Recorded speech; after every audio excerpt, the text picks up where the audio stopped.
invited two of my favorite Shakespeareans. Both happen to be academics as well as theater practitioners, both at the helm of exciting institutions that support academic and creative work at the same time, both mesmerizing and provocative speakers. As Shakespearean CVs go, it's hard to beat Michael Dobson's. After a distinguished career at Oxford as both an undergraduate and PhD student, Michael embarked on a teaching career that took him to positions at Oxford, Harvard, the University of Illinois, and the University of London before landing at the University of Birmingham, where he is now. Author of some of the most indispensable books in Shakespeare studies today, among them The Making of the National Poet, Shakespeare Adaptation and Authorship, Shakespeare and Amateur Performance, The Oxford Companion to Shakespeare, and now as series editor, together with Simon Russell Beale and Abigail Roqueston-Woodall, who we'll be listening to tomorrow, of the Arden Shakespeare Performance editions.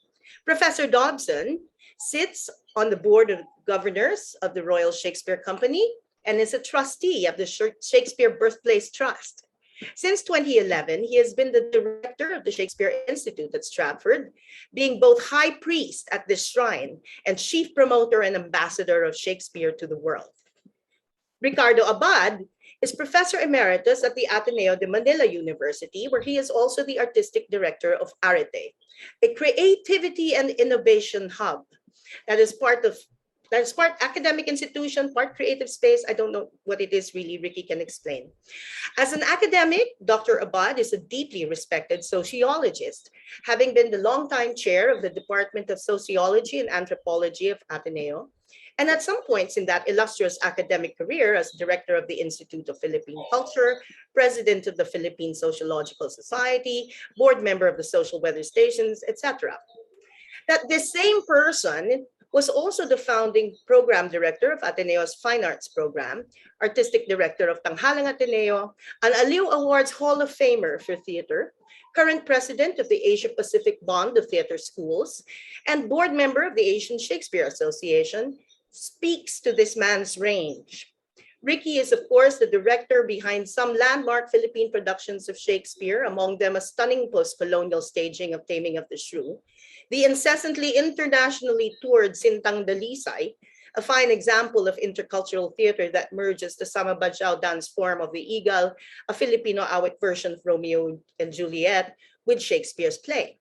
And most recently, co-director of Anton Juan of RD3RD, that bold reimagining of the rise of tyranny in the medieval wars of the Roses into the present-day Philippines and the Duterte government's war on drugs. For this production, Ricky also played the Duchess of York. Talk about range. To moderate the discussion between our two distinguished speakers is Dr. Micaela Atienza. Mikey has recently returned to the DECL after completing her PhD at Royal Holloway University. While Mikey did some excellent cutting-edge ficto-critical work to dissect the work of T.S. Eliot for her PhD thesis, she is no stranger to Shakespeare. Mikey has taught the Intro to Shakespeare course at the DECL many times over, presented papers on Shakespearean topics at several international conferences, and has even interned at the Education Department of the RSC while an MA student at the University of Warwick. Mikey is certainly up to the task of moderating this conversation between our very distinguished guests. So Mikey, over to you. Thanks, Ma'am Judy. I will do my best. And I'd like to welcome everyone to our first session, Drama and Academia, Intersections of Academic and Creative Practices of Shakespeare. I'm sure everyone here is curious about what double business means or might look like in practice and how it might help us do our work. And I'm sure that everyone is excited to hear from people like Michael and Ricky, who working with Shakespeare probably have a lot to say about both the academic and the creative. So I won't delay any longer. I'd first like to turn over to Michael, who I believe will start us off with a short talk. But there we are. And that's the Shakespeare Institute, 18th century building, conveniently in the middle of Stratford. My own education was I did a literature degree because I didn't have any choice. The university I went to taught English literature, but it did not teach drama as such. Hello, this is me in a little box. You could amuse yourself putting on plays, but it was generally something that was going to distract you from getting your essays written. You could write about performance in the Elizabethan period when you're doing Shakespeare, but there was no way of writing about productions you were actually seeing in the present. There was one academic literature teacher at Oxford when I was there called Stephen Wall, who imitated George Rylands at Cambridge and Neville Coghill at Oxford, earlier tutors who had thought that actually doing drama was good and was a way of studying. He used to get unemployed actors to come to Oxford and sit with rooms full of students and try out speeches from Shakespeare in different ways at the bidding of these spoiled, snotty undergraduates. It called for great patience. I mean, I was lucky when I went along to that class, which was strictly voluntary and wasn't assessed in any way. The unemployed actor was an actor I had seen playing Boyer in John Barton's production of Love's Labour's Lost, and also playing the messenger in Peter Brook's Antony and Cleopatra. The actor on the left in this picture, Alan Rickman. And I also came into contact with RSC people because the person on the right, who was a lot younger then, agreed to come and co-direct a show. She was at the time, her name's Cordelia Monzi. She worked a lot with Peter Hall later on. At the time, she was assistant director to John Barton in Stratford, working on Barton's production of Hamlet with Michael Pennington. But she came and directed Comedy of Errors. Judy very flatteringly described me as a theatre practitioner. I'm nothing of the sort. I'm a recovering former amateur actor, former student actor, and review practitioner. Nobody would take me seriously in a real theatre. There wasn't a link between studying Shakespeare and Shakespeare in real theatres. In my cohort, among the people in the same year as me, doing this literature degree and experimenting in different ways with Shakespeare that didn't fit the syllabus, to give you some idea of this kind of untamed energy that was around, there was me. I could do the essays. I wasn't very good at the acting. I just used to be given lots of exposition to recite. There was Imogen Stubbs, who was very bright academically, got a very good first-class degree, and went to RADA and became a Shakespearean actress, among other things.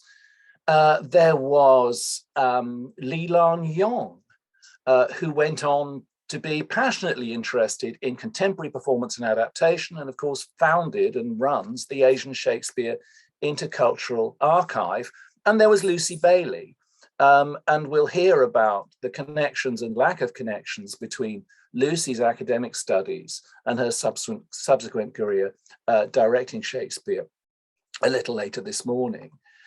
Birmingham was a little bit different. That row of statues along the top of this slide, it's a frieze that is above the main door of the university. It was put there in 1900.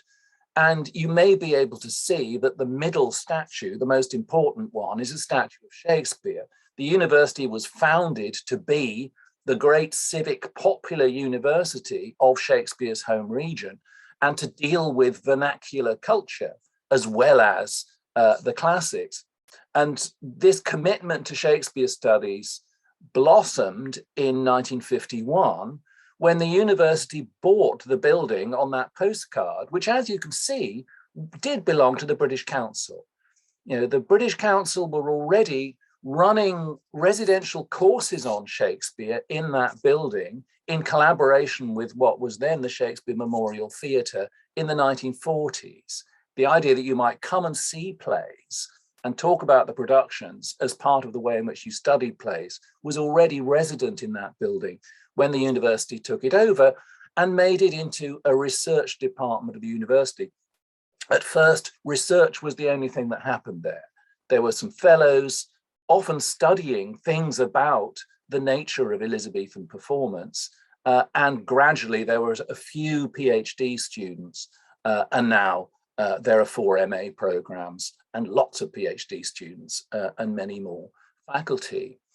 The person who really bridged the gap in Stratford between the Institute in particular, but the Academy in general, and the theatre, at a time when many academics thought of performance as something that trashed Shakespeare's plays, or that performances could only be inadequate realizations of texts which only fully existed on paper, was the man in the middle of this picture, Professor Sir Stanley Wells, who did his PhD at the Institute and was there as a junior fellow in the 60s and became very friendly with the person on the left in this picture, Judy Dench, and talked a lot with her about her work, had her come in and talk to groups of students, encouraged other actors to come in and talk with students and maybe appear in seminars.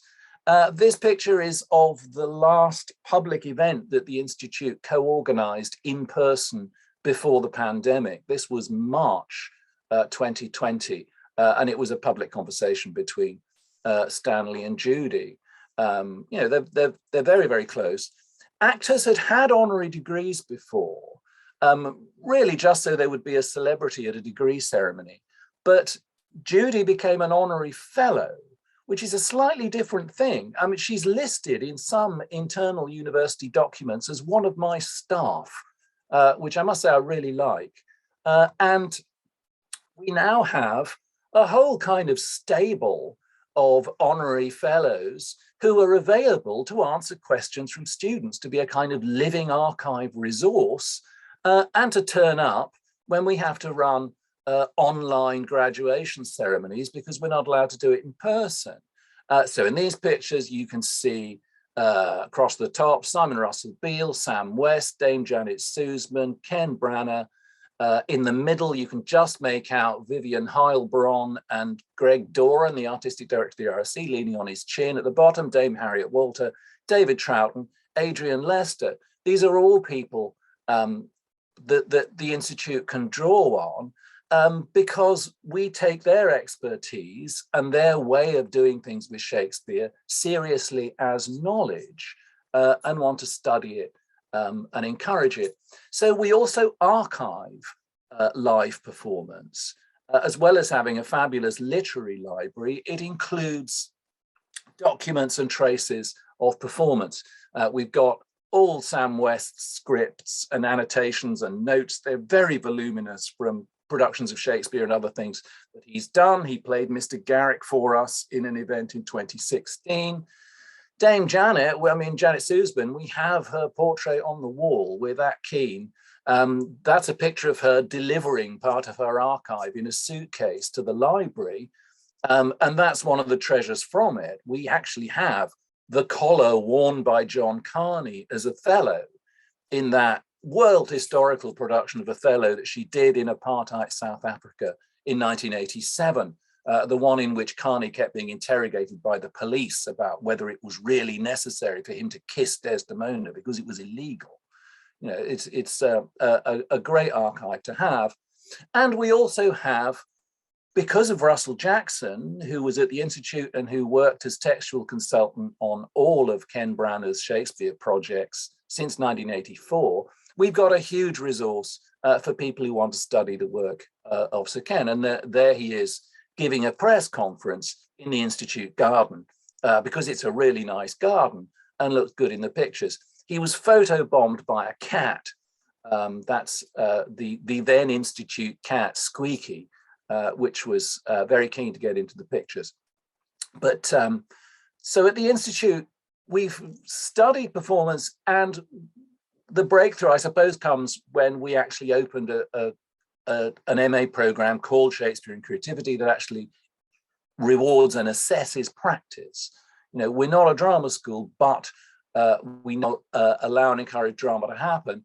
And here are three people who, again, have been on the crossing the former boundary between academia and the theatre. On the left, Ian Hughes, a very fine actor who took a master's at the Institute in between playing the Fool, alongside Robert Stevens as King Lear in the early 1990s. In the middle, Andrew French, who did a master's at the Institute and is now a major actor with the Royal Shakespeare Company. He recently played Polixenes. And on the right, Michael Bartell, who just finished his PhD and just passed an audition and is now opening in Much Ado About Nothing on the stage on February the 4th. So book your tickets now if you're remotely within reach. But I still think it's significant that Andrew French, when he's auditioning in the professional theatre in Britain, he doesn't tell anybody he's got a master's in Shakespeare studies. That would be off-putting to most directors. The model has been that the director is the one with the education and who knows all the answers about the play, and the actor's job is to believe them and internalize it physically and not really think too much. So we now have a formal collaboration with the Royal Shakespeare Company, RSC, particularly the education department, because obviously they're the bit closest to what we do. We do a lot with them. But I'm going to stop sharing now because I want to hear from Ricky. I want to know whether in the Philippines, actors are trained institutionally, or whether there is a sense of antagonism between people doing real theatre and people just doing things that they've learned in classrooms. Ricky, are you there? Yes. Good. Well, thank you very much, Michael, for that very awesome presentation. I am so humbled by it. You see, the Philippine tradition has been mostly performative, right? Right. And this is how I got into Shakespeare since I was in high school. It was really part of the educational system in many private schools, including my school. So a lot of the teachers were not scholars. They were not into Shakespeare studies. And many of the initial teachers were Jesuit priests who did Shakespeare productions elsewhere, but may or did not, but have ventured to do so when they got here. So all my tradition, and even now, all right, the theater arts program does Shakespeare, but it is not embedded in an academic study. All right, it is really the study of performance, and there are courses called Shakespearean performance which analyzes this, but of just recent vintage. In fact, Judy's center department and his students are probably the leading practitioners of academic Shakespeare. All right, and because and one of the things I realized is that many productions have not been documented, so we don't know what they did, and we don't know what the actors and directors thought. And I put it upon myself to write about my own productions as a way of documenting it and setting on record what has been done for future scholars and performers to use. That's the first tradition. Now, so many actors who do Shakespeare now, let's say, are also coming from the same performative tradition. And there is no Shakespeare. There are many workshops on Shakespeare, on speech and things like that, but people learn Shakespeare in the context, mainly in the context of a theatrical production, all right? And this is how I learned. I learned with the directors who, as you say, know everything about the plays and things like this. And then we would analyze the play and things of this sort. It is only of much recent vintage that a dramaturg like Judy Ick would come to the production and say, hey, this is how we will treat the play. This is the vision, and this is the concept of the thing, and then we all sort of contributing to it. It's a very fairly recent attempt. So for the most part, people who do Shakespeare had if it's in English, would first of all have a good command of English, which is not a very popular thing. And if it's in Filipino, then they would also be good speakers, but they would also learn it from the traditions, from the performance traditions. All right, so there is no debate about scholarship thing. In fact, many of the things I read about when I direct and study, I read all those criticisms, and and putting it together and say, how can I translate this into some form of audiovisual sense? So I think that's mainly where we're coming from, and so I do some academic and teaching, and at the same time documentation, but I also do creative. And I do not see so much of a clash with it in my everyday practice, because I also shift easily from one to the other. But basically, if the academic Shakespeare, the teaching and the writing is the academic part, and that's the livelihood part, the The creative part is more the vocational part. All right, it's what I do to break away from the academic strictures. It's what I do to create. It's what I do to make Shakespeare live on the stage in the tradition of my ancestors and the whole Philippine scene. All right, and when and so that's that. I'll end there, and you can continue the discussion. You might want to. So we don't have that. In fact, one of my dreams, and what I want to do after the pandemic, is I am inviting some of the young faculty members, including some who are taking masters abroad, to come and join me in some form of a performance laboratory, which I want to set up in my space in Areté, because I am free to do what I want there, more or less. And I want a performance laboratory where people can study actually and experiment on, let's say, movement, on text, on lights, on set, whatever. We will look for funds for this and then test it out in some form, and then document it so we have something to write about. So I'm very much quite interested in that sort of thing. But you have to initiate these things, because there is some theater research course, but it's not on Shakespeare, and it's not really a very active, popular path for many theater majors. So that's in a sense, the difficulty that we have now. We have to merge more with what Judy is doing and what we are doing in the performance field. It's wonderful to hear that you have a space in which you are free to do experimental things as you wish. This is unimaginable from the perspective of either the British subsidized theatre or, above all, British academia, where, I mean, my fear really is that creativity will be continually harnessed to tick box exercises where students will do a little bit of acting and then will have to, write an essay about why they did what they did and worry about how many marks they're going to get. Yeah. There's a sense of kind of obedience testing utilitarianism that's liable to creep in whenever the educational machine gets hold of anything. I mean, perhaps in a way I was lucky that the Shakespeare I most learned from as a student was stuff we were doing in spare time we didn't really have. I'm surprised to hear that. I'm surprised to hear that. I thought that you had a lot of room to maneuver. Actually, because my space, the hub that Judy talked about, is not an academic institution. It is a place where you sort of experiment.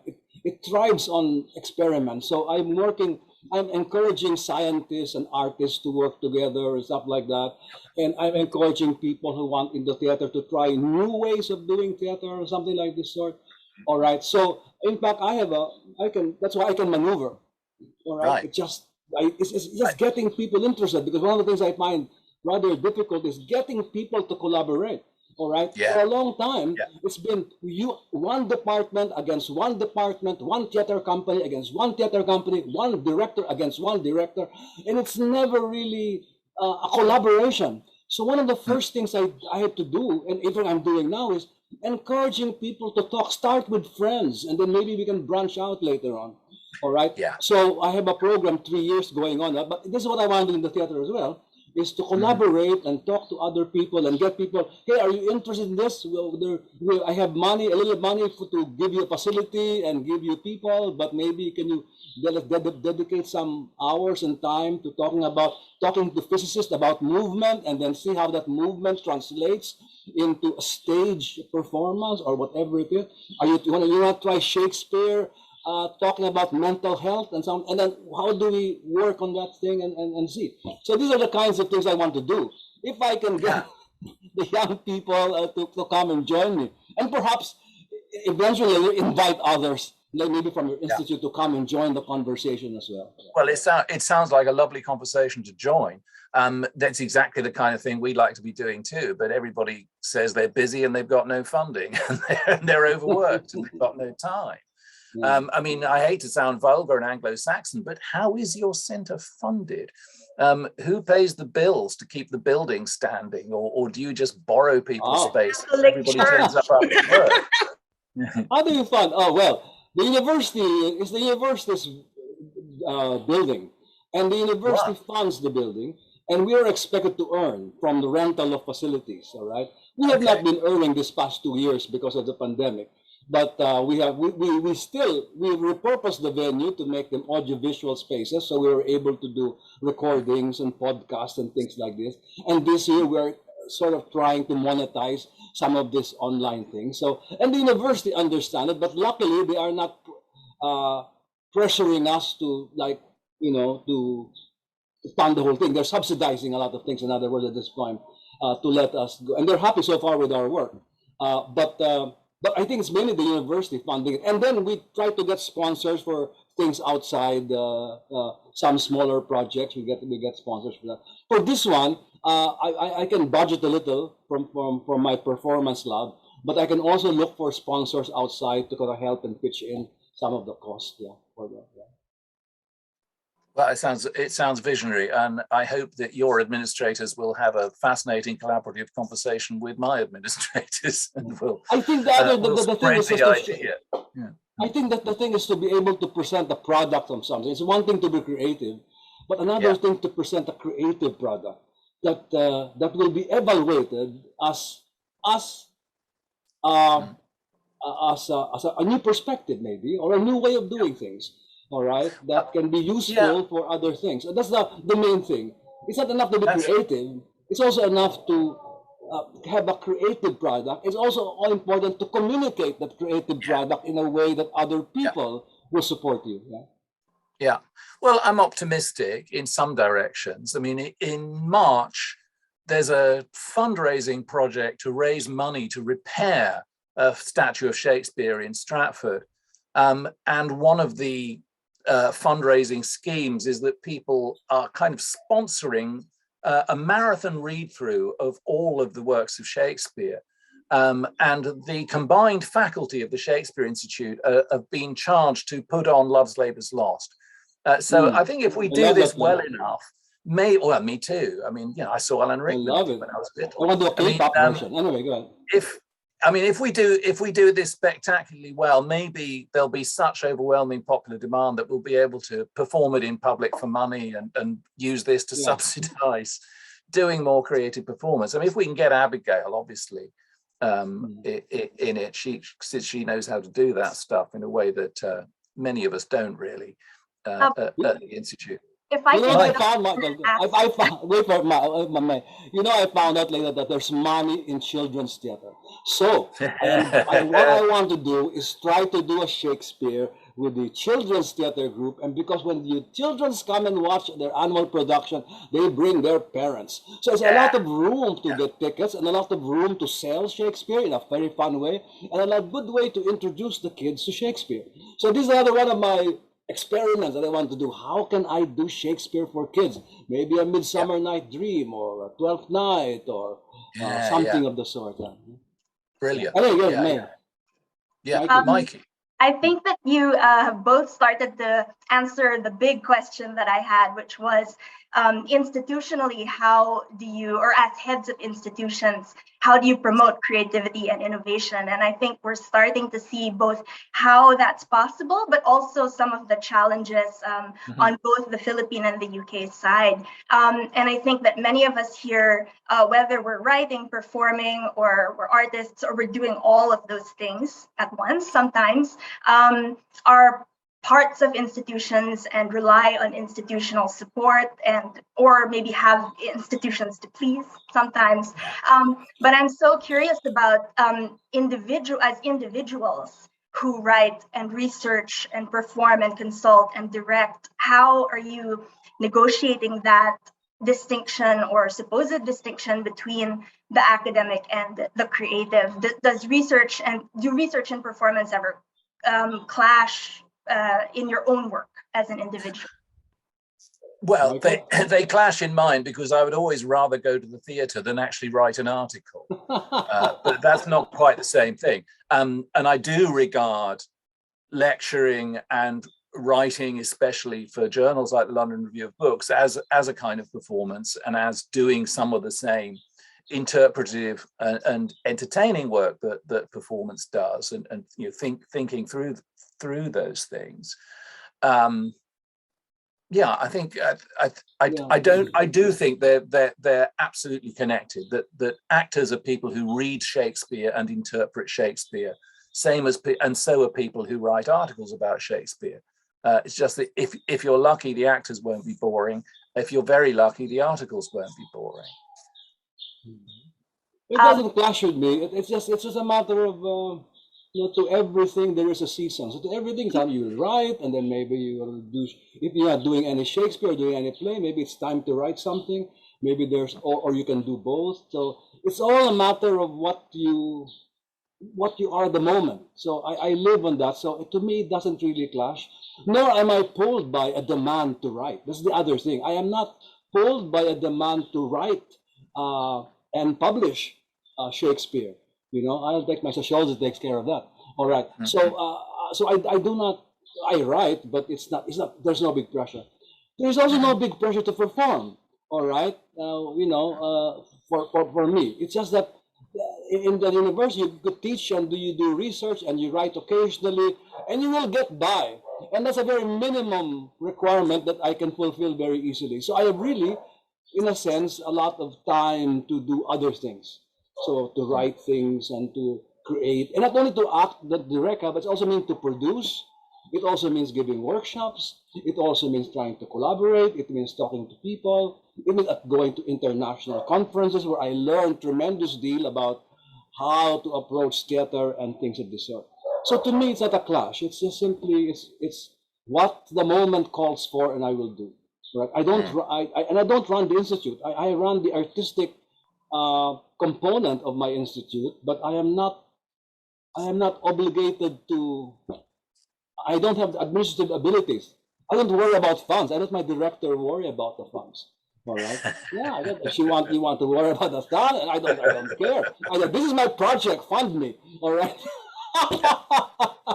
All right. I granted I will give the place a good name, and I will try and do something, but I'll help you earn money. But the director ultimately takes responsibility for it. So my job is simply the artistic, the creative part of the job, which is bringing people together and doing something hopefully meaningful. Like election is coming up in May, and I just did a rock opera on a hero, which I thought is not Shakespeare, but I thought which has a very political color and an angry political color to it that I think might be appropriate for our political scene without overly propagandizing a candidate or a party or a cause, which I don't like the institute to be part of. I'd like it to be free of that. Okay, so to me, Mikey, that's not a clash. Thank you. I'd love to, for a minute, explore student and teacher perspectives for a while, because I'm sure we have lots of both students and teachers here.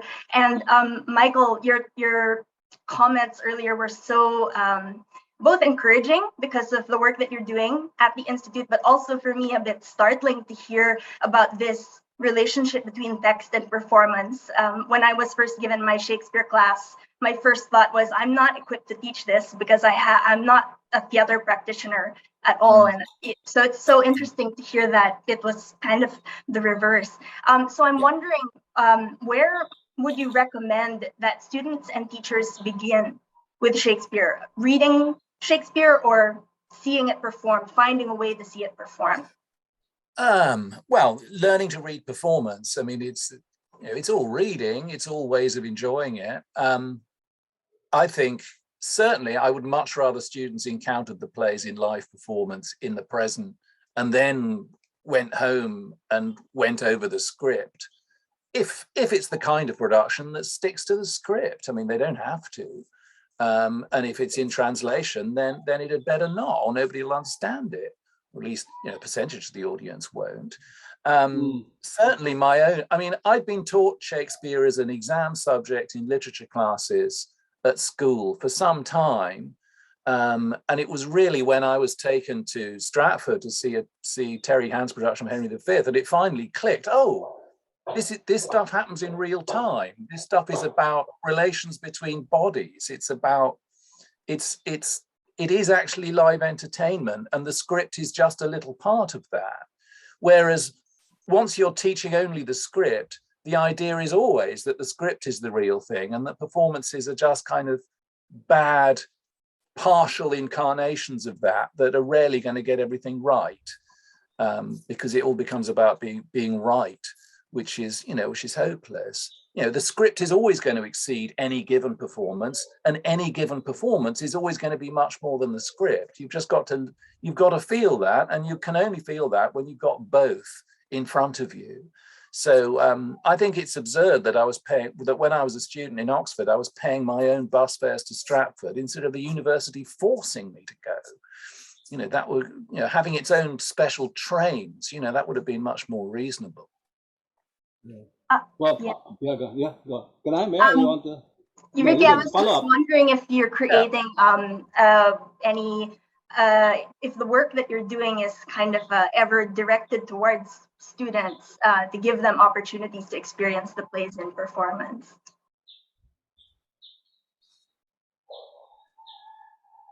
Are you talking to Michael? Yeah. Follow up? Yeah, okay, oh, sorry. Yeah, of course. For years, things changed. For years, I've been setting assignments that require students to write about performances.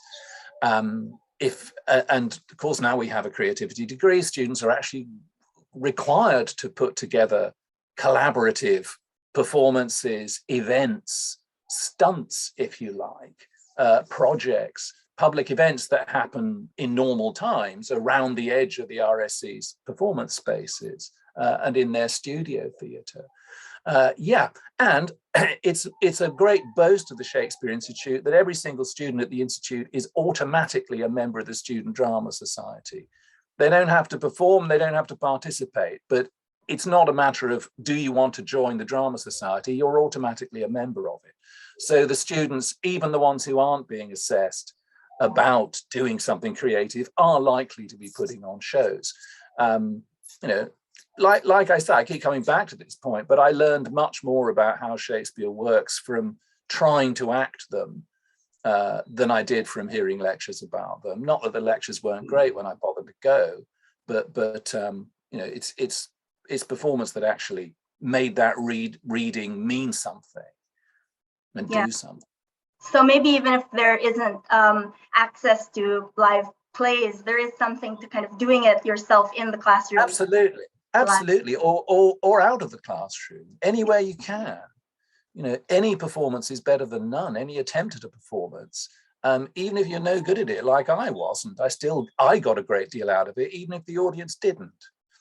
I'm grateful to them for sitting through it because I was having a very valuable time. Great. I was wondering as well if about your work that kind of takes you to many countries and across many cultures, at least before the pandemic. We both traveled a lot and looked at Shakespeare across cultures in many countries. And I was wondering what you would say are the specific benefits to looking at Shakespeare across cultures in this way. And also, maybe a trickier question is, are there any challenges, or should we be careful about anything when it comes to thinking or working interculturally or globally? And Ricky, I think that you've done lots of work in intercultural theater. I was wondering what you thought about this. Yes, thank you. Although I wanted to make a comment on the earlier point, but maybe later on, if you give me time for it, about how to appreciate Shakespeare. But anyway, on intercultural theater, yes. First of all, the first thing you know about intercultural theater, wherever you watch it, is you're just amazed how Shakespeare can sort of just blend easily into the fabric and fiber of every culture, and that's impressive itself. My second is not a very flattering comment, because many times I look at intercultural theater in China or in, let us say, in Taiwan or something like this, and I figure I can appreciate some of the aesthetics, but I do not know its meaning because I do not speak the language, and I do not know what is the sense in the things. So to me, the problem of intercultural theater when I see it in Asia and many other places is that I do not get the meaning, and there is no What I prefer is a Shakespeare, intercultural Shakespeare, even though not in the language, that is universal as well, that can appeal universally. And I've seen this. One of my favorite intercultural theater was a 12th night production by the National School of Drama in India. And of course, I know the play, all right? And so when I see the people, I don't understand it, but I know the play, and the whole tone, the foolishness, and all the comedy of these things, and the style by which the musicians and the actors played, it was so exhilarating that I felt that I learned many things from that production. But many times I'd sit there and watch, and I say, and I appreciate the cultural aspect, but I said, is this just show?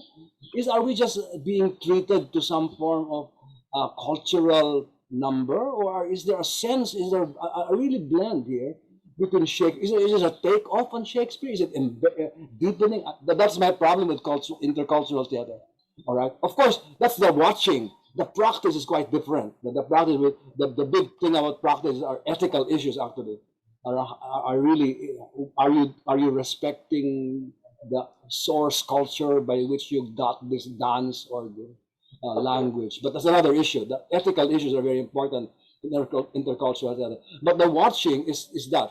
I love watching intercultural theater, all right? But at the same time, I don't know. I see the reviews of the British critics on the Olympics on, theater in Africa or something like this, and I'm amazed how much they understood it. All right, so I said maybe so it's just maybe they have a deeper sense, an appreciation of watching this thing in a language they don't understand. Maybe they read out the program, maybe they interview the actors, maybe things like that, so they appreciate it more. But when I just go there, I just say, and the other thing is that it might be cultural and creative to the culture that they're in, right, in one culture, but not to me as another culture. So the idea of creativity and the reception of creativity may vary by audience and performer. What I find creative, another will find mediocre. All right. So it's a very tricky thing. This creativity and reception of creativity are two different things. Of course, the thing is just to be honest with yourself and just do what you want. So intercultural theater may suffer from that problem to me. It might be useful for the country that is doing the intercultural theater, but universally, aside from the fact that Shakespeare is being widely regarded around the world, is that how do we know we're elevating Shakespeare? How do we know that we're elevating the text? How do we know we're getting new insights into Shakespeare that affect our lives? I would like to know how, let's say, a Russian production of King Lear will affect me. All right. I saw a Russian production of Hamlet, and death was such a big thing there. The stage was just one big coffin, one plank, one thing opening one another, and everybody dying there. And what is that to me? That made sense as well. It's intercultural. It was in Russian, but I could sense something that was there. And that's the important thing in how does the creative product communicate an intercultural sense. All right, I've talked too much. Yeah. Yeah. Mikey, you about to say we've run out of time? No, I was about to ask you the same question. Oh, well, I mean, I think all theatre is intercultural. I mean, Shakespeare's scripts were written for and by a culture that doesn't exist anymore. Everybody in an audience anywhere misunderstands them or gets some bits and doesn't get others. And after all, in the Midlands of England, there are about 6 or 7 major languages spoken in very large numbers. There are lots of people for whom English isn't their first language, let alone Elizabethan English. So the assumption that a theatre event has failed if everybody didn't understand every word of the script or every gesture of the actors doesn't quite work for me. I don't go to see Shakespeare performed in other countries in the hopes of seeing the play I already know. I hope to find out which bit of the play is alive in that part of the world at this moment, and what might happen to it if the local theatre language is brought to it, or if it has to be rethought to turn it into something approximating to a no play, or to fit whatever the conventions are you have to fit to get that audience into the theatre. So, I'm for example, Much Ado About Nothing is a Shakespeare play which in England I find really quite dull. To be honest with you, it's turned into the formula for rom-com. Most productions I see in this country, I see the first scene and I can second guess what the rest of the production is going to be like, and I might as well go home at the interval. I'm currently working with a women's university in Peshawar in Pakistan, close to the border with Afghanistan, with the Taliban just over the ridge. Much Ado About Nothing is incredibly taboo and exciting and dangerous. And that scene where the women unveil themselves at the end is absolutely electric. The different bits of these plays are more and less alive in different places at different times. And I suppose, again, one of the decadent pleasures that I get from watching Shakespeare outside England is in places, especially places outside the former Commonwealth or the still Commonwealth or the former colonies, outside the Anglophone world, these plays don't come with baggage about heritage and class and entitlement and whether you're part of the educated in crowd or not. They can just be plays. People can take them or leave them, do what they like with them, without having to please an audience full of school children who are going to take an exam afterwards. And that's lovely. I mean, I've seen some great King Lears in Russia. As Ricky said, there are different cultures that will do extraordinary things with different aspects of these plays. It's one of the things that I've so enjoyed about and so valued about being involved with the Asian Shakespeare Intercultural Archive. I like not knowing what the hell's going on in a Peking opera. I like the noise, and I'm really interested in how it has to reshape different bits of the narratives of the Shakespeare plays that occasionally they will adapt and just use. Thank you. That's I think the kind of pleasure, the pure pleasure of watching the plays, as you said, is kind of a comforting thing to fall back on.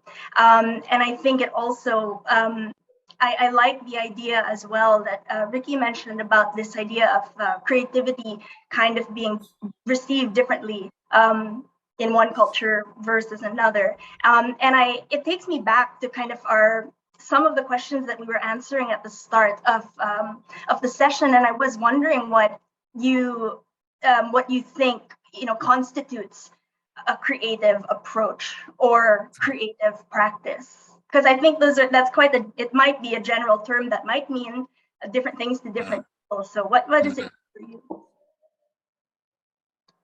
Ricky, you want to try that, Michael? Okay. I'll open my big mouth and then see how we'll do this. Well, it depends. What do you think is a creativity is? First of all, it's not a product, all right? That's secondary. It's not what you see on the stage, the physicality. I think if we talk about creativity, it's that it gives you a change of perspective about things, all right? All right, you see a play like Richard III, and then Judy says, maybe we can see this as, a study in tyranny. All right. Well, there's more. There's a change in perspective, right? Intercultural theater usually changes perspective. That's why they're interesting, because they change the way it is received. And in the Philippines, I should mention, and Judy knows this, we all talk about this, there's a great deal of reverence for Shakespeare that is very difficult to disentangle the Shakespeare from the school with to be heretic and blaspheme it. You can't do it. All right. So the important. So what's a creative approach is what can you show us about Shakespeare that will change our minds about things, about, let us say, family relations, about power, or about things of that sort. That's not maybe in the text, but something in your history, in your experience, in your life. All right, and that to me is that's what we always ask a dramaturg to do, or a director to do, or a group of study. In fact, it's a performance laboratory. That's exactly what it is. All right, in what way how can we see, let us say, love's labor lost? What they said. It's one thing to say, I will do this in Bollywood style. Okay, that's fine. That's one way. But what does the Bollywood have to do with the changing of the perspective? All right. A lot of people may be simply impressed with the externals of it. All right. But what is the meaning of it? When Michael talks about the unveiling as almost electric, see, that's such a change in perspective. People are saying, huh? This can be done? That to me is the creative spirit in anything, in Shakespeare or in anything at all. How do you unveil it so that people see something else? Yeah, that maybe Michael, you want to add to that, or no? I think that's beautifully put. And I mean, you can just sit down and read one of these scripts, and you can have a creative response to it. As Ricky says, it's not a matter of producing a product. To understand a Shakespeare play, for it to actually work in you, these scripts themselves ask you to be a co-creator in them. You have to engage your imagination with them. They have to be changing your mind, or you're just not touching them. You might as well just be reciting the words like a recording device. You've got to be interpreting it to make any sense or anything useful or anything pleasurable out of it at all. So it's a sliding scale.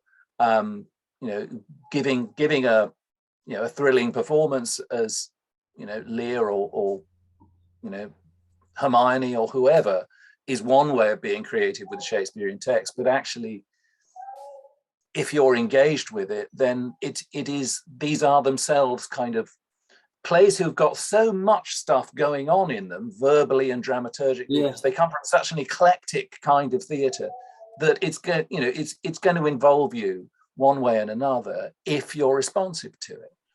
I mean, if you're not, it's a waste of time. You should go and do something else. Although I think that many times the task of initiating that perspective, you see, when you change the perspective, many other changes follow that. When you're directing or something, it's one series, it's a process really. It's not just one insight, but several insights that come. But anyway, maybe the director or the dramaturg sometimes has the monopoly of this, because the other one has the craft. And you can't be too creative if you don't have the craft, all right? Yeah. It's important to have the craft. Otherwise, you're just...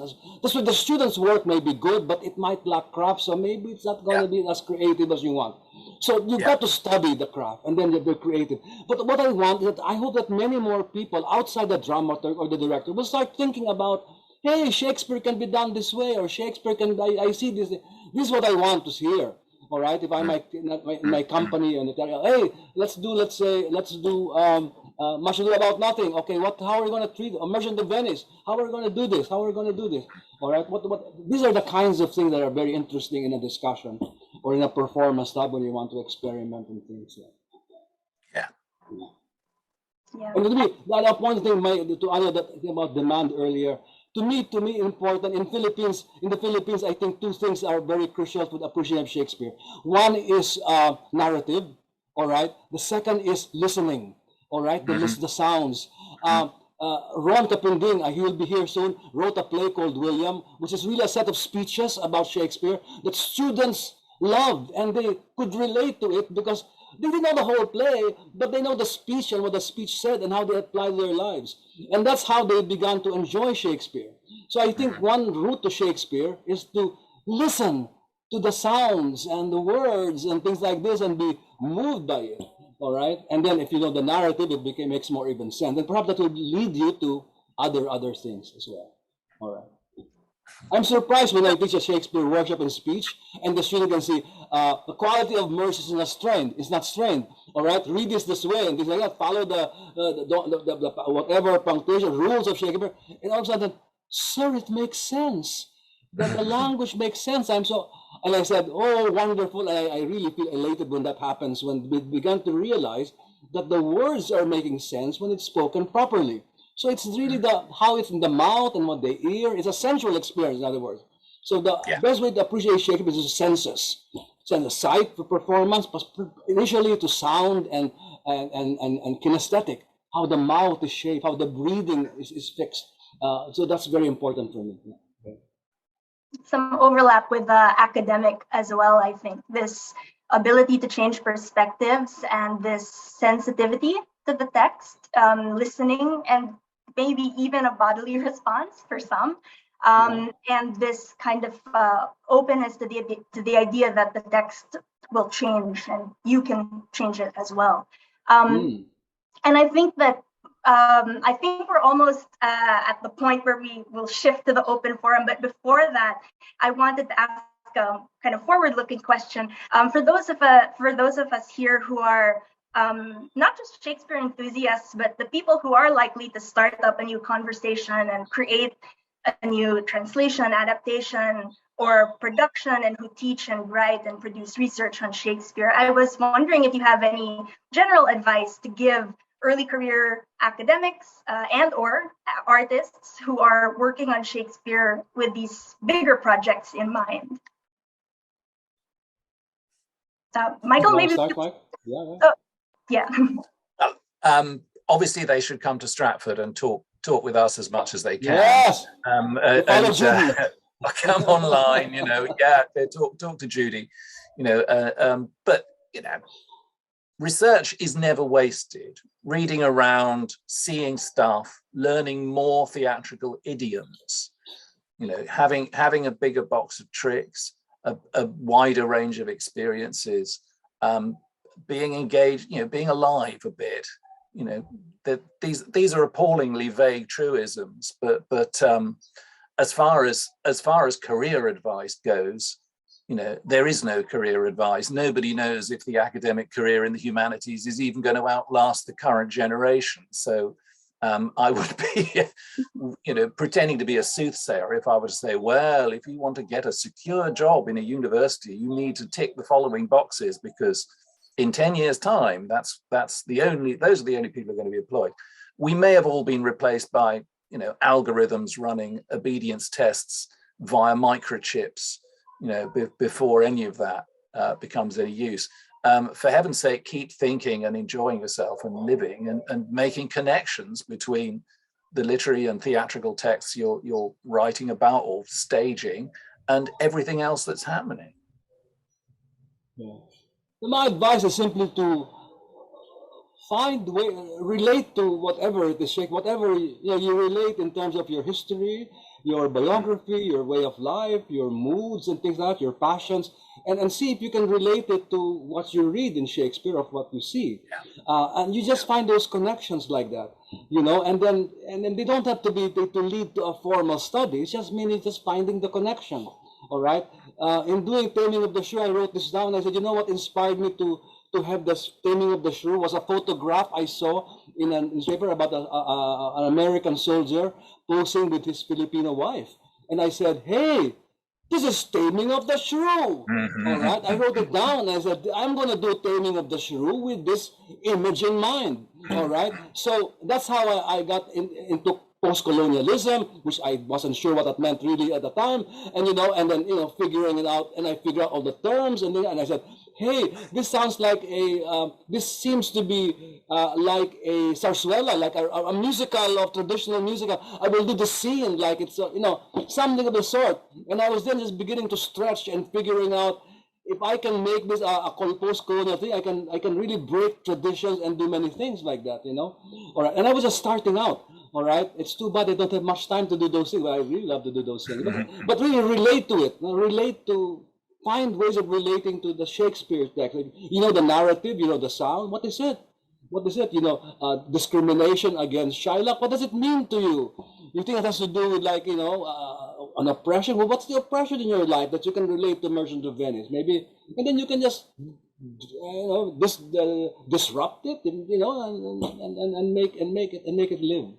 So it means it's connected to you, right? So I'm very big on that, on trying to find that connection between your life and your hopes and your dreams and your passions with Shakespearean text, or any text at all, if you're a theater person, things like this.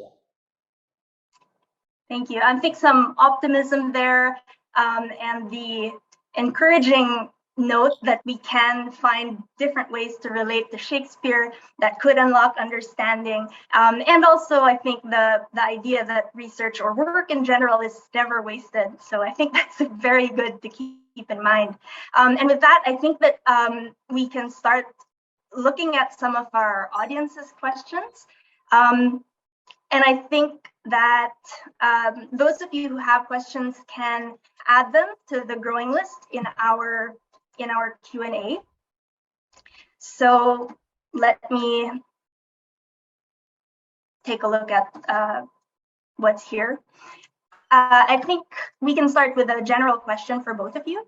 Reading and performing Shakespeare is something that is challenging for me as an educator. I think it is more challenging to do now, especially amidst the shift to a new educational landscape caused by the pandemic. So how do we do it? Reading and performing in the new normal. Well, if anything, reading became much easier during the pandemic because there was nothing else to do. I mean, my experience was that online seminars during lockdown were absolutely compelling because the students were at last absolutely desperate to talk to each other. And because they'd had nothing to do except the reading, they'd actually done the reading and they really wanted to discuss it together because that became the kind of their connection to the outside world. So I don't think the closure of nightclubs necessarily is entirely bad for the educational landscape, at least. Yeah, it's been a terrible deprivation, not seeing bodies interacting closely together in 3D live in a room. And we've been on the kind of methadone of Zoom productions and Zoom read-throughs, which you know, it's not a very good substitute. And indeed, watching old videos of things that were once live in the previous archaeological era, which has been sort of heartbreaking in a way. So I don't know what the answer is, except to keep trying. I mean, wherever liveness is still happening in the culture as it is now, that's where Shakespeare needs to be. Yeah, all the old truisms about making students read it aloud to themselves loudly. And as Ricky says, taking it into the context of their own experience still apply and still work. Yeah, I suggest that when you read, one way to make it easier to read is to read while you're hearing it. All right. Yeah. If I have an audiobook or something of Shakespeare, I'm reading Hamlet. If I read it while I'm hearing somebody saying it, it really adds to the pleasure because it's the sight and the ear and going together. It goes much faster. All right, and it's much easier to do so. The other thing on performing, of course, pandemic is hard, but here's another experiment that I want to do, and I'm collaborating with somebody from Scotland who emailed me out of the blue. I want to have a session on what's it called, creative producing. I want people and students to be independently entrepreneurial about their theater work. And I don't want to wait for a director or a producer to call auditions. I don't want to wait for some big magnate of a director in a cultural center to organize something. All right. I don't want to wait Ricky Abad to wait for another production. No, I want to do it. All right. So I will find a way to make this work. Maybe I do Shakespeare, a monologue or a duet or something like this, and look for fun. So that you conceptualize, you produce, and you look for funds. In the pandemic, most of the students were doing things all on their own. They were acting, they were producing, and this is called creative self-producing. So I think maybe one way to perform during the pandemic is to imagine how you're going to perform given the conditions you're in. All right, and then show it. All right, a monodrama on something, maybe that might work if you want, or a conversation. All right, you can get the Beatrice thing and the Benedict conversation, and maybe work it out in some way, a battle of the sexes, whatever you want, and then you have a performance. Invite people, maybe you can monetize even then. So that's what I suggest. Yeah. And Ricky, I think, is absolutely right about hearing people who can already read Shakespeare, reading Shakespeare. As long as you don't get stuck in the idea that that's the way to do it. I had albums, LPs, old 33 RPM things of Gielgud doing Shakespeare with companies when I was a student, which I love. And there are certain speeches that I still always hear in Gielgud's cadences. But I mean, if you're trying to teach students to enjoy Mozart, you do not hand them the score of the 40th Symphony and say, here you are, enjoy this. You know, you play them a recording of it. And if they're learning to read music, well, then they can follow it in the score. You know, you need to get some sense of the pleasurable finished product, with the sense being brought out of it by people who are already been trained to do that, before just throwing them in and saying, look, here's some 16th century English, you make sense of it. You know, read it aloud. We don't know where the full stops are supposed to be. Editors argue, you have a go. You know, that's really not going to get you very far as a first lesson. Yeah, you know, it's very interesting to talk about old records. You know how I began to enjoy and read Importance of Being Earnest? I was listening to Martita Hunt doing Lady Bracknell, and I figured, oh, what a lovely voice and a lovely characterization of, and I said, this is a wonderful play. So that's how I began to enjoy Oscar Wilde. All right, and just the ability to, you know, to this woman to create this character, and I can see the performance in my head just listening to her. So that's what I appreciate in Shakespeare as well. To listen, and we have many good. Judy is an excellent speaker. You must hear Judy speak Shakespeare more often, actually. Really, I think I bet your students are in awe every time you start reading a Lady Macbeth or something like this. Yeah, very good. It's interesting you should have thought of that role in particular. That's fascinating. We'll make I sure have played that role twice, Michael, twice. Only twice. And then there's life. Sorry. Okay, I think this next question is for Ricky. Ricky, can you talk about specific instances of the dramaturg-director interaction in shaping a production?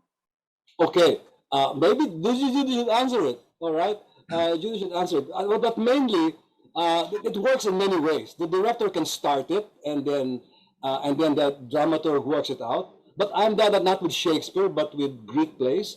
All right, I work with a dramaturg. Hey, we will, and the other thing is Judy is the other ways that Judy will think about. I have this concept of, you know, a play, and this can be handled this way, and she shows me drafts and things like this, working it out and things of the sort. So I think there are many paths by which the relationship can take place, and it may not always be finished before the play.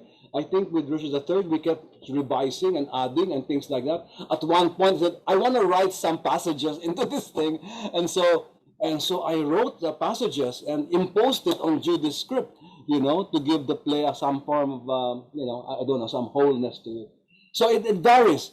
But really, there must be a great deal of respect and communication with the dramaturg and director here. So better if they are good friends or allies of this film, because they're together in a common vision. All right, and they know when to hold back and they know when to push. That sort of thing. Yeah, Real collaboration. Yes, that's right. Yeah.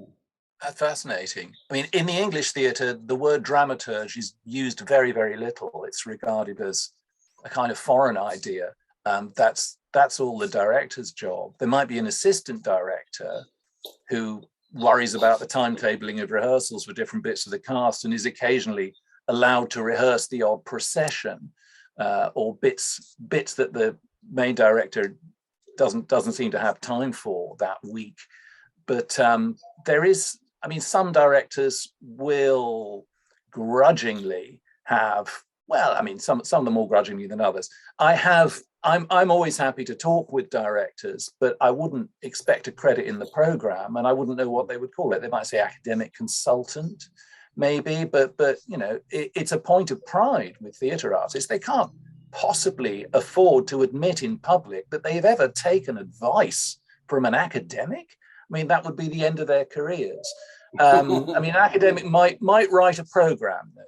I mean, we'll talk about this with Lucy Bailey later this morning, I suspect, because, you know, I've done errands for Lucy, and I have written program notes where sometimes an academic might get wheeled in to write a program note designed to forestall certain kinds of criticism that the director might be expecting for this production.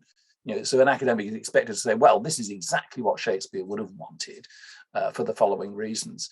But usually no. The idea that there's the director and then somebody literary who understands the script and is doing literary things for the director just doesn't really happen in the English theatre. But then, the RSC used to be full of people who'd been teaching at Cambridge, and that produces a certain model. It goes back to your earlier point, Michael, about how the director is the one who's expected to have that. To be the guru. Yeah. Our next question is for Michael. Can you talk about Shakespearean translation and how translations are being included in discussion of Shakespeare performance? Yeah, absolutely.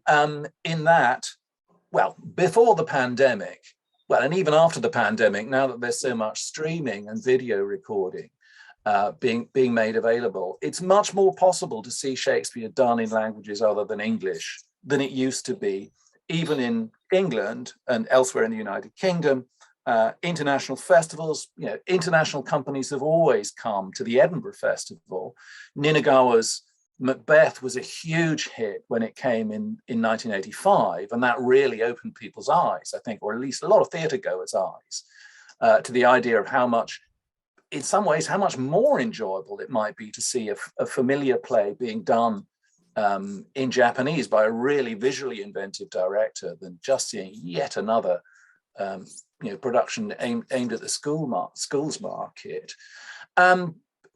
I'm only qualified to evaluate translations of Shakespeare into French or Latin, but one still writes about, as part of my remit, when I was writing about every professional production of Shakespeare in England for a journal called Shakespeare Survey, I would always write about visiting productions in other languages. And translation is a brilliant way of reinterpreting. It is itself creative. We'll be hearing much more of this from Jessica Cheever later on. And the Institute has a very fine collection of translations, and we often host translators who are resident with us, including translators involved in the RSC's recent project to translate Shakespeare into a usable Mandarin that would be much more actable than the rather pedantic Chinese translations that were out there before. So I'm very excited by Shakespearean translation, and I'm usually disappointed in performance that the surtitles tend to be just a cut version of the Shakespeare script rather than a retranslation of the interesting things that the translation has done to make sense of it. I would much rather see a kind of paraphrase of the translation than just little bits of Shakespeare, which are usually full of typos in the surtitles anyway, because there isn't enough attention paid to surtitling. But yeah, I mean, Shakespeare, the idea of world literature was specifically invented in Germany in the late 18th century to cope with the fact that Shakespeare had spread across borders and was being translated into multiple languages. This is the most exciting thing about Shakespeare is the fact that his plays are important in so many different contexts and so many different places and so many different languages. That has to be a major factor, even just in explaining why they still matter in English. Thank you, Michael. Our next question is related to this, actually. What are your thoughts on a production that uses the No Fear Shakespeare or a contemporary language edition so that the Filipino audience can understand more easily, as opposed to a Filipino translation which uses very deep or academic Filipino words that the audience might not understand as easily? Ricky, maybe you have some thoughts on this one? Yes. Well, for instance, the No Fear stuff, we will lose the music, right? But we will, at the expense of intelligibility. So, which is what do you want to emphasize? All right, you want to emphasize narrative and plot, then you can go ahead. But you will miss the music and you will miss the whole thing of it. So the best way is to find a way of, as America says, find the translation.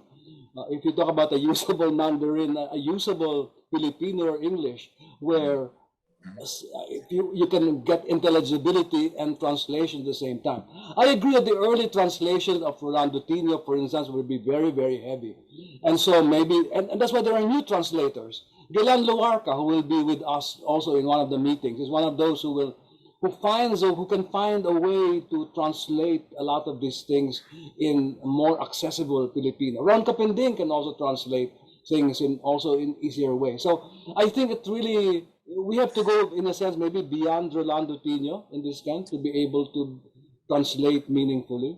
But as I said, if you say, but I think the idea, my idea is always keep the music somehow and keep the rhythm and keep the sense of that, so that you can get not just plot, all right, and character, but you get, because the words in the music also have to say with the character. Am I pausing a lot? Am I wrong sentence? Am I using prose or verse? Those are very critical to the Shakespearean character. All right. So if you just wipe that out, what have you got left? All right. So I think maybe it's a challenge for translation. In fact, with the kids, I'm not going to water it down. I want to have a workshop, a dramaturg and I workshop the kids. Say, what do you see in this play? All right, let's in the workshop a few scenes and see. I want to see what they do with it, and then from there build the text. And then once they understand, what they're doing, and you impose the text, maybe the text will make sense because they have experienced it already. It's not something that's so alien to them. All right, that's why I said relate to it first. Read the language first. So I think there are ways to go about this, but never simply a no fear thing. I think that's my thing on it, because nothing is left for us to do, not for Shakespeare to do.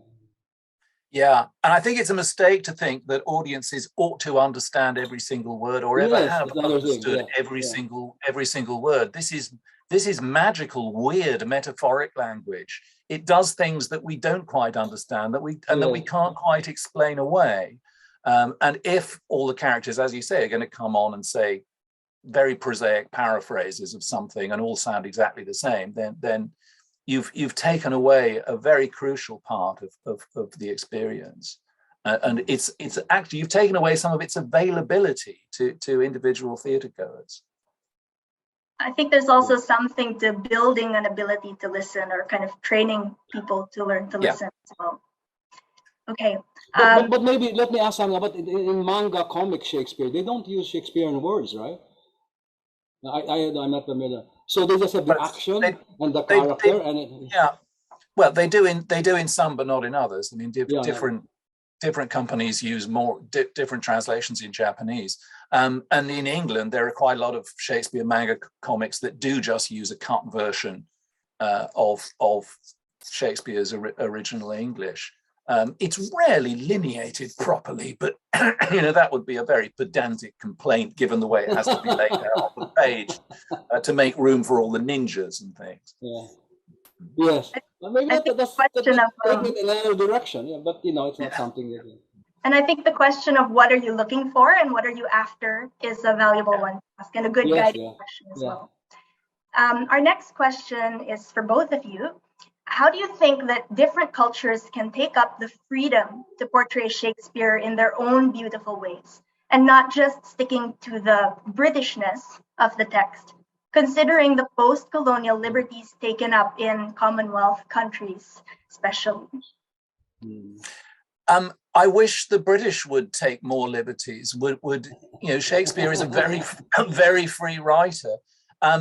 Mercifully, wherever I've gone around the world, I have not seen productions of Shakespeare that were trying to pretend they were happening in Stratford in 1940. There used to be productions in China where people would paint their faces very pale and wear false noses and wear very bad copies of Elizabethan clothes, but they're not doing that anymore. I'm very sorry to think that anybody still is. The last thing I want to hear when I go to the theatre is a fake English accent. real ones are bad enough. There's no point in trying to simulate some fantasy about what would have got you a good mark in an exam 70 years ago. I don't think most theatre makers do not find this a problem around the world. I don't know who still does, but I'm very sorry for them because they need to reread the plays a bit and let them live. Yeah. What was the question again, Mike? You have to rephrase it because I was thinking about another thing. How do you think that different cultures can take? Yes. Okay, I get it now. All right. So the different culture. How do I say this? Can you sorry, I got lost now. Can you hold the question? How do different cultures relate to? How can different cultures take up the freedom to portray Shakespeare? Yes. All right. I got it. Okay. Sorry. You know what I was thinking of?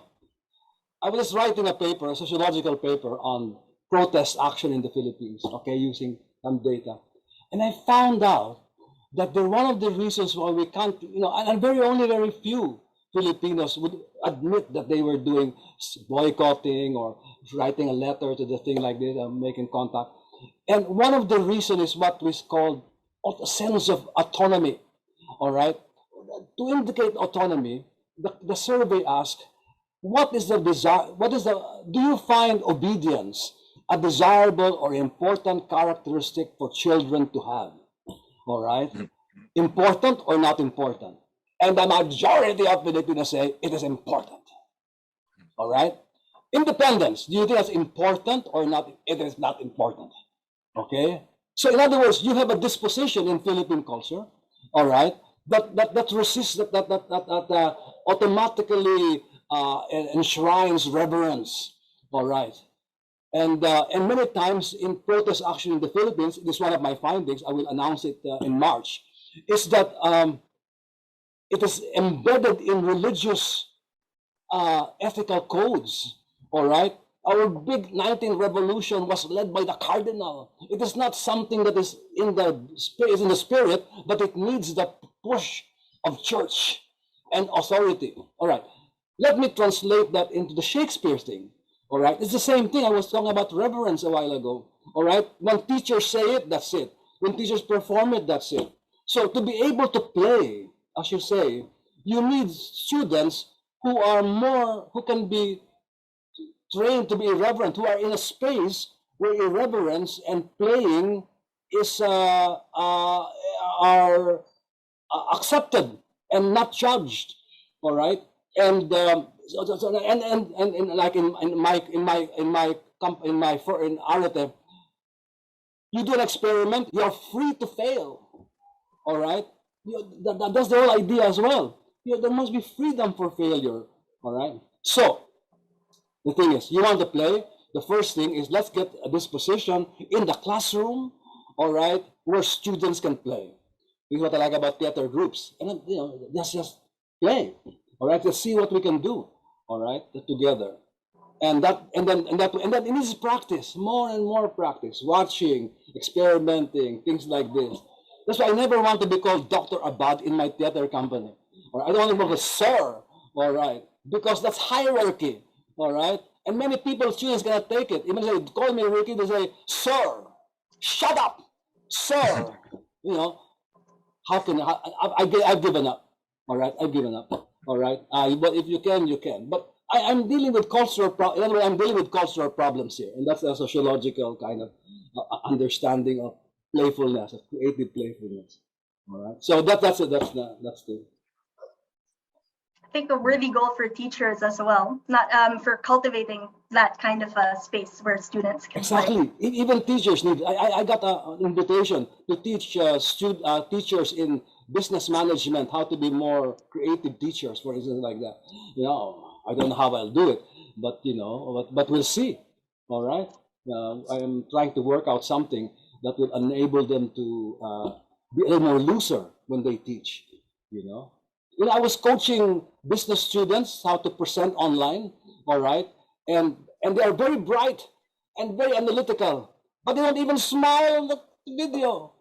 How can you persuade your judges when you don't even smile at them, when you don't relate to the judges and nod your head or whatever it is, as simple non-verbal cues, you know? Anyway, playfulness is a thing that is really rooted in cultural disposition.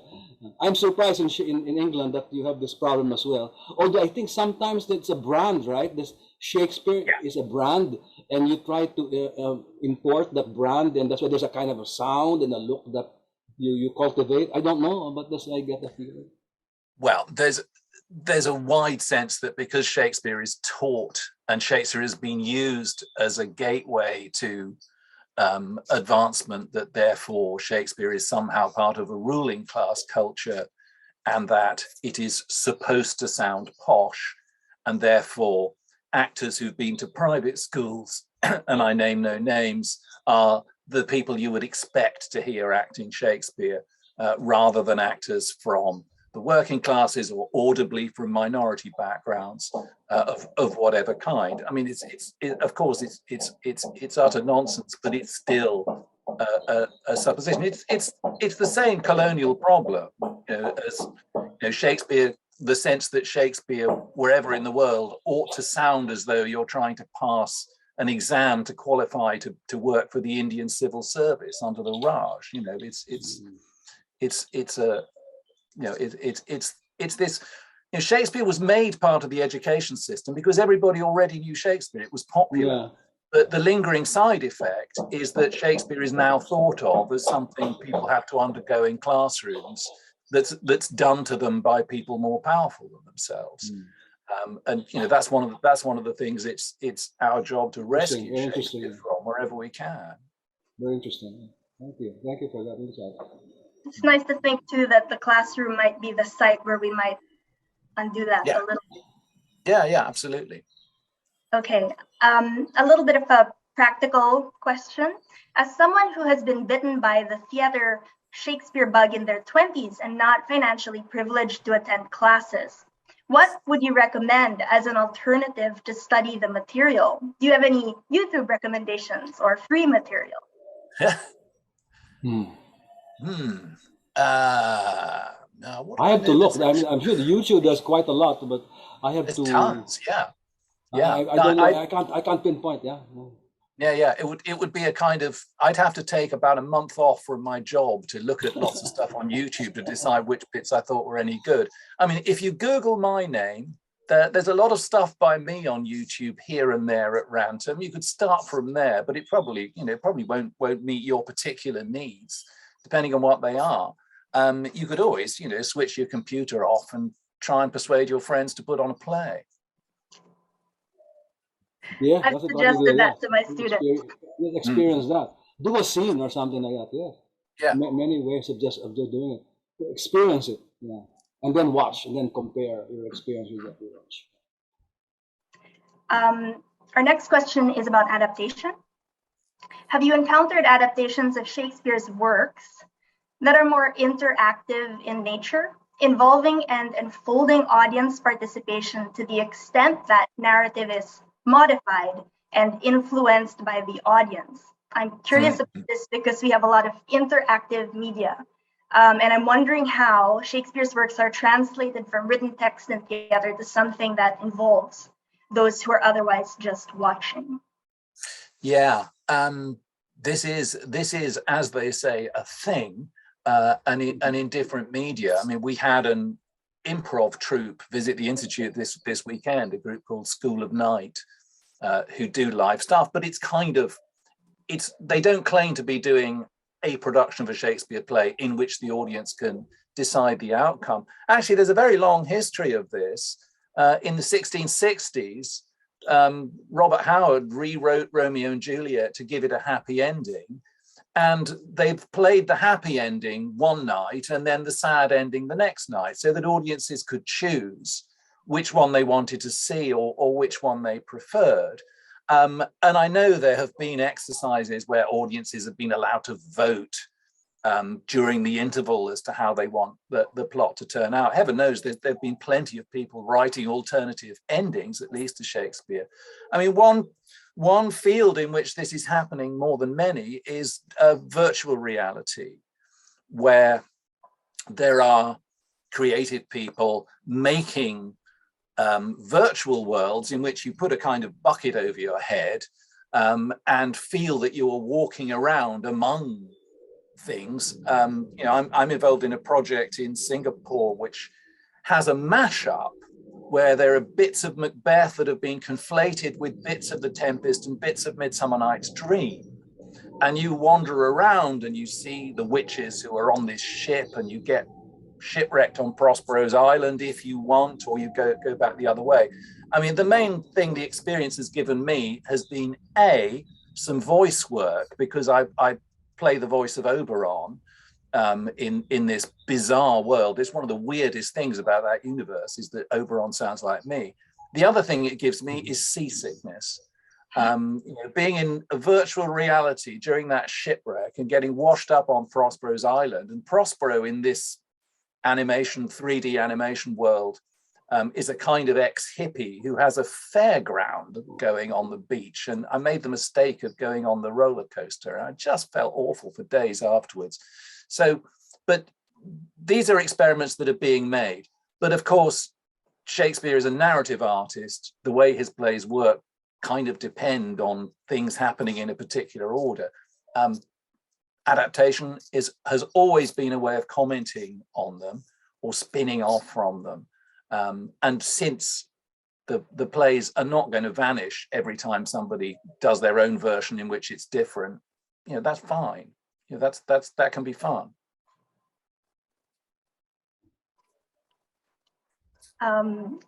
Okay, thank you. I think the next question is a little trickier or a tough one. Where should creativity end? That is, do you have standards you should adhere to in critiquing whether an adaptation is still faithful to Shakespearean text? I have in mind the vast differences in adaptation between Branagh's Hamlet and 10 Things I Hate About You, which is the adaptation of Taming of the Shrew. I don't think fidelity is a criterion when it comes to adaptation. Branagh's Hamlet is a film. You know, it's adapted a play into a completely different medium, hasn't changed the narrative all that much, except with all those embarrassing flashbacks about Ophelia, which should be taken out.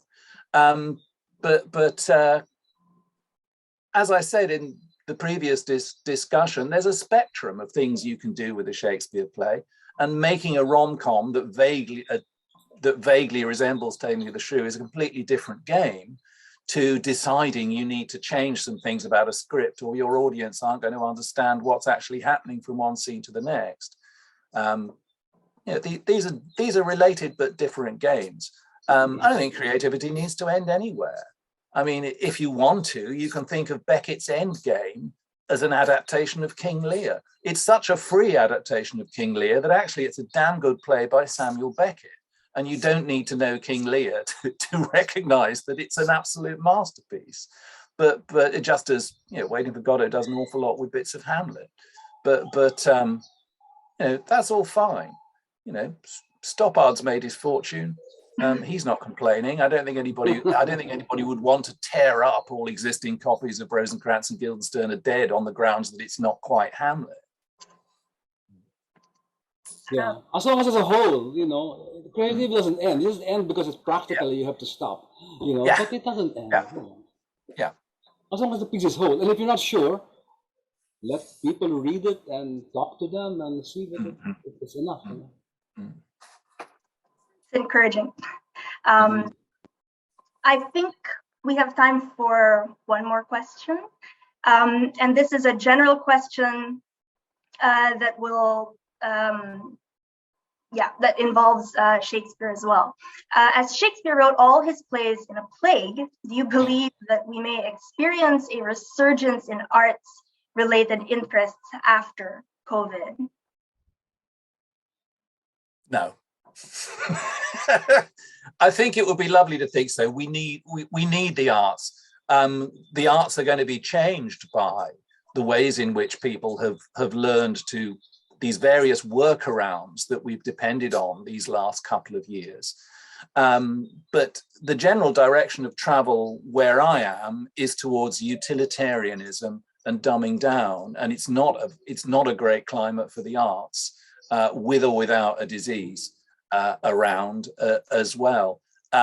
It was not. I mean, it was a convenient thing in Shakespeare's career that he became a celebrity poet while the theatres were shut. That really helped his theatrical career when they reopened. But having to shut the theatres every now and then, it was not good for Shakespeare. Luckily, he had the self-discipline and he'd saved enough money to be able to go on writing while the theatres were shut. But it was, on the whole, a pandemic is something to be avoided if you're in live performance, or indeed if you're in anything else. Yeah, one of the things that when they ask me, what do you see the theater of the future, a post-pandemic thing, and why many things, for instance, from what I see in trending, many groups seem to think it's simply as repeating what you were doing before. All right, and a lot of that is going on. But there's also the possibility that perhaps the COVID will be some sort of, will embed a lot of the writing thing, the way the AIDS created an Angels of America, which has kind of became a big metaphor for things. I think that's one of my hope is that maybe through Shakespeare or another thing, that the COVID experience, the isolation, the mental illness would somehow seep in the works of the people. And off Broadway, they're opening Long Day's Journey into the Night, and then that is a group of a family grouped together in their house. They can't move out, and the director saw to it that this is a COVID world, and they are there, and they're lashing at each other because of the tensions in the house. That's one example in which you can the COVID sensibility affects modern playwriting, and I think that's one of the things I'm looking forward to. Not simply a repeat of the past as if there was no pandemic ever happened, but somehow playwrights, students, and actors will sense that. And perhaps even this online format, maybe some of it traces of it will appear in plays. All right? Yeah. And because that will be, when I talk about creative producing, about people independently doing things, maybe that will also be another COVID effect. So I look forward to seeing that in the future, not simply a repeat of what's going on. Yeah, Michael. Yeah, no, me too. And here's a weird thing, and it's a moment that I'm really anticipating with some interest. At the moment, realist TV and realist movies have yet to depict people putting masks on and off as an ordinary part of their daily lives. Even the programs that have been made since COVID and under COVID conditions, the actors have been manically tested, and they're pretending that this is happening in the present day world, but screening out everything that COVID has done to people's everyday lives. I'm really looking forward to seeing a movie that actually admits where we are, because I haven't seen one yet. That's right. Well, this production of Long Day's Journey, some characters wear masks. Right? To signal that it's in another world. It's very interesting. Maybe we see Shakespearean masks. It's coming. We shall see how that thing works. All right. In fact, I'm thinking of people should write about. There are articles, I think, right, Michael, on Shakespeare and pandemics and plays and stuff, and somebody can distill that, and the dramaturg probably can figure out something that can be done there. Right. At the same time, be accessible to the public, that it will not simply be dreary, but some message of hope or something like this will be relevant to them. I think that a message of hope is a good note on which to end, and with the hopes that we will find different things to kind of spur our work, and as Ricky said earlier, not wait to do things that are worth doing. And with that, I would like to thank Michael and Ricky. Thank you so much for sharing your thoughts on academic and creative practice with us. It's been a pleasure to talk to you and to watch the conversation unfold. And with that, I will end our first session and remind everyone that we will come back after the break at 7 for an interview with Lucy Bailey. Thank you again, Michael and Ricky.